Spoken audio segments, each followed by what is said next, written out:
luka kiyya lamaan jidduu yookiin ammoo kallattii qaama saalaa kofa kiyya gamana luka lamaanii irraan baay'ee kan na shifniina ofii na hooksisee yookiin ammoo tuyyuu akka waan doobbiin nadhaanitti na dirmamaa jedhe. Assalaamu alaykum wa rahmatullahi wa barakaatu. Ashama harka fuuni hordoftoota fi kabajamtoota Razaan Ooroo jirra jirtu siniin jedha. Amantiif kutaan gandaan osoo waliin qoodini hordoftoota fi kabajamtoota kiyyaa har'a viidiyoo gabaabduu qabadhee sinii dhufee gaafii nama hedduu yookiin ammoo tuyyuu madaa nama hedduu jechuudha. Kanaaf akkuma baratamee warroonni subscribe godhin subscribe gochuun gama maatii kootti akka dabalamtan abdiin qaba. Akkasuma viidiyoo jaalattan mallattoo bilbilaa oolta jetturra kaayadha.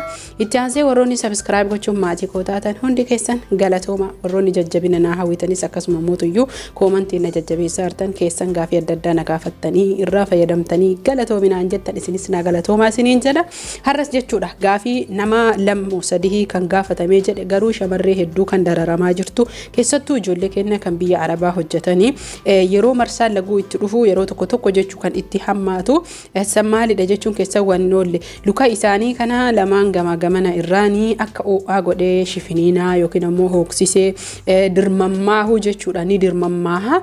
Kana namoonni hedduu kan ittiin rakkatanii fi baay'ee kan ittiin cinqamanii maali jedhanii gaafillee kan itti tahe sababoota garaagaraa irraas dhufuu ni danda'a. Haa ta'u malee parsantii 80% kanan ittiin mirkaneeffadhe yeroo oo'ii jiruu fi akkasuma mootuyyuu qaamni keenya waan kana xooxeffatu yoo jedhanii yookiin ammoo balaaleffatu hin dandeenye jechuudha. Kanaafi yeroo marsaan laguu isinitti dhufu uffata keessan jalaa yookiin paantii guxuna tahe guxuna irraa dalagame carqii ulfurdaa baay'ee hin taane jechuudha. Akkamitti isin hubachiisuu danda'a inshaallahu ta'ala uffata jalaa jechuudha yookiin paantii akkamii akka dubartiin yookiin shamarran uffachuu dirqama isii irratti tahe qabadhee guyyaa tokko kan isin dhufu garuu turuu kiyya waan hin oolle suuqa deemuu waan natti ulfaatuuf jechuudha.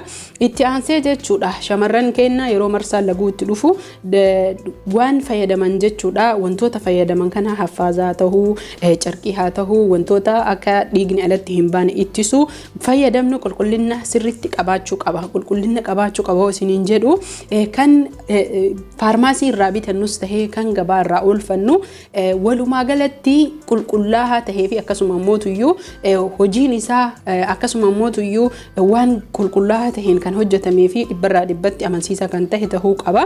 Inni lammaffaanii warroonni carqii fayyadamanillee ni jira. Namoonni tokko ni balaaleffatanii kuni sirriitti biyya keenya keessatti kan jirudha. Carqii kana carqii achi qofatti fayyadamtan tahuu qaba. Carqichi kunillee laafaa tahuu qaba kan qaama keessan yookiin kofa keessan luka keessan hin riine yeroo isin deemtan yeroo isin hojjettan akkasuma mootuyyuu waan dhangala'oo marsaa laguu irra dhangala'u kana kan xuuxu malee kan gara qaama keessanii jijjiidha dabarsu tahuu hin qabu. Kanas akkasitti addaan baastanii beekuu naa qabdan isiniin jedha. Sababni isaa jechuudha yeroo jiini kun isin tuqee akkasuma immoo carqii qulqullina hin qabne kan fayyadamtan tahee qaamni keessanii xooxeffatu yookiin ammoo tuyyuu isin shifiniinahuu kan danda'udha.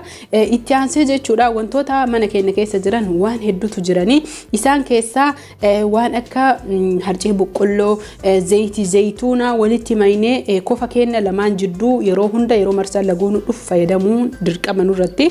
Itti aansee jechuudha waan warroonni biyya Arabaa jiran ijoolleen na gaafatte waan kana biyya Arabaa jirti. Kanaafi zayitii loozii bakka kamittuu namoonni hedduu zayitii akkana argachuu danda'u. Zayitii loozii ni qopheeffattanii yookiin ni bitattanii itti aansitanii kireema soodiyoo kireem ka jedhu kana kireema biyya Arabaa keessatti beekamaa tahee fi akkasuma mootuyyuu waa'ee dhimma qaama saalaa kofa namaa jechuudha. Kallattii qaama saalaa keessa odoon taheen kofa namaa daa'immaniif guddaafis hedduu kan fayyaduu fi baay'ee barbaachisaa kan tahe zayitii looziitii fi kireema kana walitti maynee kan dibannu jechuudha inshaallahu ta'ala. Inni kuni kan gurraachatellee nurraa balleessaa walitti makaan kun hagam tura kan jettanii fi rakkoota kan qabu ji'allee hin ta'a waliin maytanii ji'a tokko turtan fixxanii kabirallee waliin maytanii dibachuu ni dandeettanii gurraacha isinirraa balleessaa. Akkasuma ammoo tuyyuu shifiniinaa kana hin ittisa. Kireemni kuni hedduu gahee guddaa kan qabuu fi sammalee jechuudha baay'ee kan walumaa galatti infekshinii yookiin alaarjiikii garaagaraa nurraa ittisuudha. Akkasuma bobaa keessan jala yoo dibattanii jettan warroonni bobaan haaluma kanaan